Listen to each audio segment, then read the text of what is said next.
First you need a stud finder, your drill bit, the lag bolts for the cleat, the lag bolt wrench, a pencil for marking where your lag bolts will go, your drill, and a level. You might just want to use a level app on your phone. And don't forget closed-toed shoes. Now we're going to find the studs.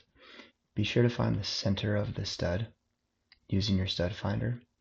If you don't mark the center of the stud, the lag bolt could split out the side of the stud and you won't have as secure of a hold. Now moving over, after marking the first stud, find the center of the second stud and mark that.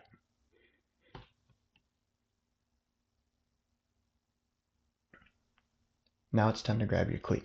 So we know we have the markings on the left and the right, and you're going to line your cleat up so that the holes in the cleat line up with those markings. I'm double checking here to see that my mark is visible through both the right and the left holes. And then I'm making an impression on the one that I want to drill first. So now I put the drill bit in the drill.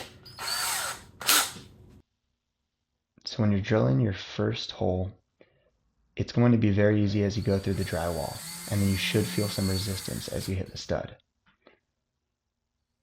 Make sure to go deep into the stud so that the lag bolt has a good pilot hole to go to.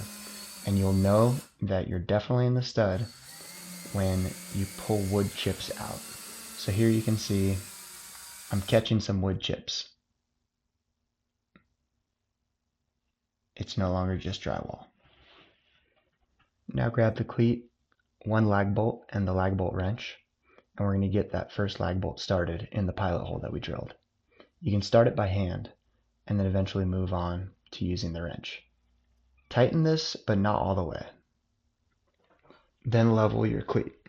The cleat should be able to stay on the wall without falling sideways.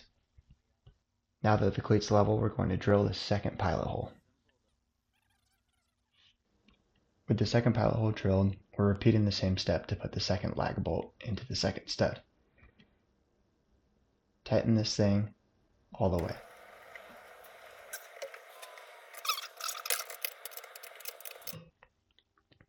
Now it's time to fully tighten both lag bolts. If for some reason the cleat has shifted and it's no longer perfectly level, you can always move it down and redo this process an inch. This will be covered by the desk when it's mounted. And now finally, ensure that the lag bolts are perfectly flush with that bottom part of the cleat.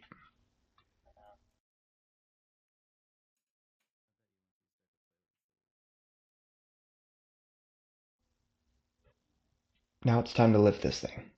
So with your legs, not your back, and with a friend, lift it up and keep one hand on the front top of the desk and the other hand on the bottom. This is important so that you don't pinch your hand when you're actually mounting it onto the wall.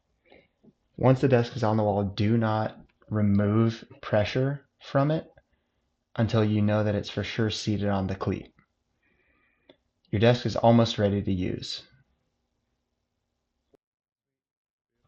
Now it's time for security bolts, which prevent the desk from popping up and off the wall. First, you got to open the desk.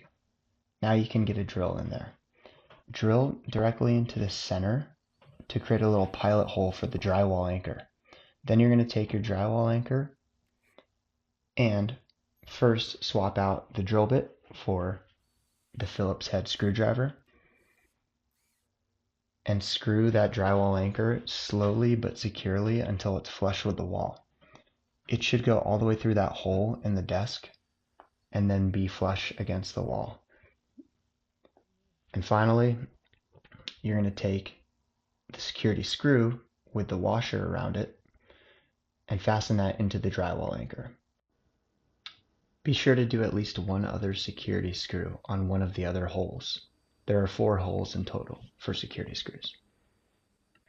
If for some reason you need to remove the desk, remove the security screws first, unplug it, and then with a friend lift it up and off the wall.